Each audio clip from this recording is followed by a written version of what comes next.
A man emerges from dense jungle foliage, blinking against sunlight he hasn't seen in 20 years. His clothes are woven from tree bark. His hair hangs past his shoulders, matted and gray. The year is 1972. The war he's been fighting ended in 1945. Sergeant Shoichi Yokoi believed Japan was still at war. He was 57 years old. He had spent more than half his life hiding in a cave on Guam. The jungle sounds press in. Cicadas. The rustle of palm fronds. Somewhere, water drips in steady rhythm. This is the Talifofo River Valley. Steep volcanic rock covered in vegetation so thick you could walk past a man and never see him. Yokoi had done exactly that. For 10,000 days. He dug his cave with his hands. 8 feet deep into a riverbank. The entrance hidden behind roots and vines. Inside, darkness. A bed of woven bamboo.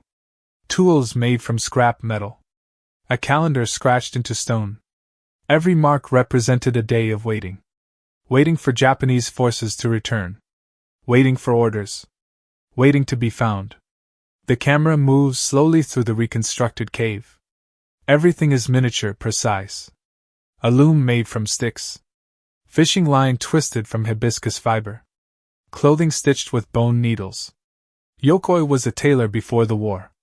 The skills that once made him a living now kept him alive. He hunted rats.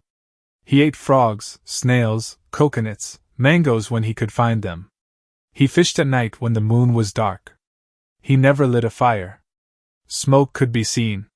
For 28 years he saw no one. Spoke to no one. Existed in a war that had become a ghost. The sound of footsteps through undergrowth. A man in his 50s, Japanese, wearing modern clothes, pushing through the jungle with a flashlight and a photograph. This is Yoshio Suzuki. In 1972, he was a diplomat. In 1935, he was a boy in Nagoya who sat in Yokoi's classroom. Suzuki's voice soft, measured. I remembered him as strict. Very strict. He demanded perfection from us. But he was kind. Local hunters had reported signs. A man glimpsed at the river's edge.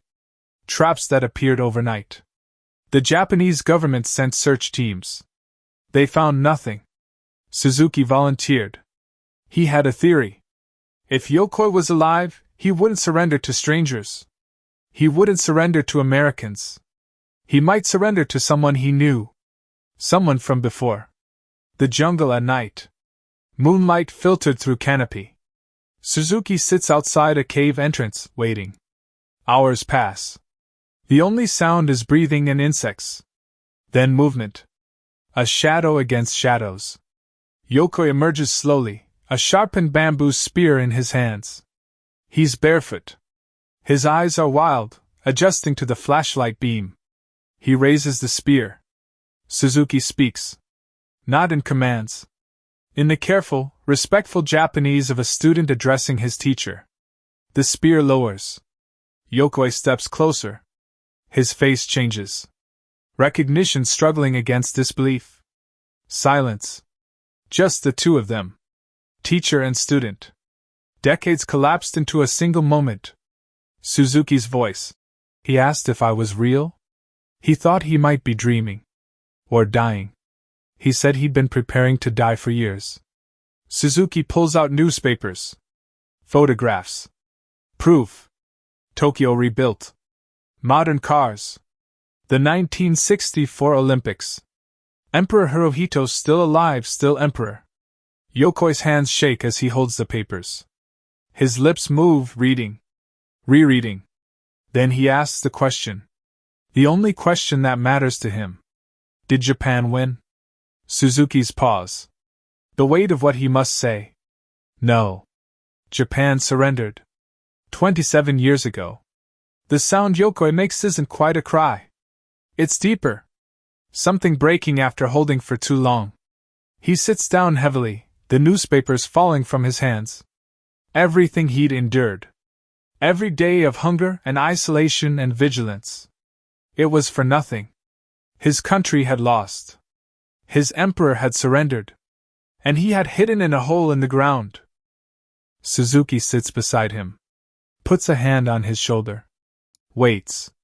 The jungle sounds continue. Indifferent. Eternal. When Yokoi finally stands, he asks to gather his things. His tools. His calendar. The bark clothing he'd woven thread by thread. The walk out of the jungle takes hours. Yokoi moves slowly, looking at everything as if seeing it for the first time. In a sense, he is. This is a different world than the one he left. At the edge of the jungle, vehicles wait. Cameras. Reporters. The modern world rushing in. Yokoi stops. Turns back to look at the trees. His home for 20 years. His prison. His duty. Suzuki's voice. He told me he was ashamed. Not of surviving. Of coming home defeated. He said, "It is with much embarrassment that I return." The flight to Japan. Yokoi in clean clothes that don't fit right, staring out the window at the ocean below. 20 years ago, he'd crossed this water going the other way, a soldier in the Emperor's army. Now he was returning. Not in triumph. In confusion. Tokyo, 1972. A different Japan. Neon lights. Traffic. Buildings that touch the sky. Crowds that move with purpose and speed. Yokoi emerged from the airport to flashbulbs and questions shouted in rapid-fire Japanese he struggled to understand. The language had changed. New words. New ways of speaking.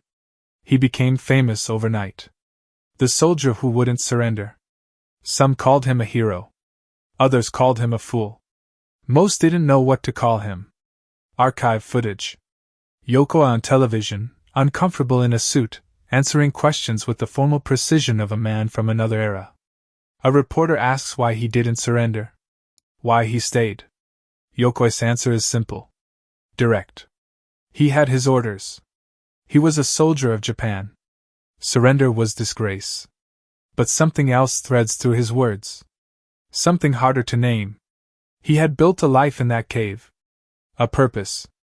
Every day had meaning because he was still serving. Still fighting. Still loyal. What happens to a man when you take that away? When you tell him the thing he's been doing for half his life doesn't matter anymore? Yokoi tried to return to normal life. He married. He worked. He gave speeches about survival and duty. But he never quite fit. He was a man out of time. Interview with a Japanese historian, elderly, speaking carefully. Yokoi represented something uncomfortable for Japan. He showed us what our wartime ideology could do to a person.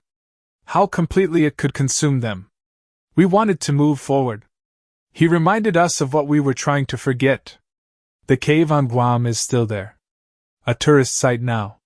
People take photographs. Read plaques. Try to imagine spending a night there, let alone a lifetime. Most can't. The isolation is too vast. The dedication too extreme. But Yokoi did it. For 10,221 days. Every one of them believing his country needed him. Every one of them wrong. He died in 1997, 25 years after his return. In his will, he left instructions. He wanted to be buried in his bark clothes. The ones he made in the jungle. The ones that represented the man he'd been when he still had a war to fight. The camera pulls back from the cave entrance. Jungle swallowing it. Nature reclaiming what was always hers. Somewhere in there, a calendar is still scratched into stone. 10,000 marks. Each one a choice. Each one a day of waiting for a war that was already over.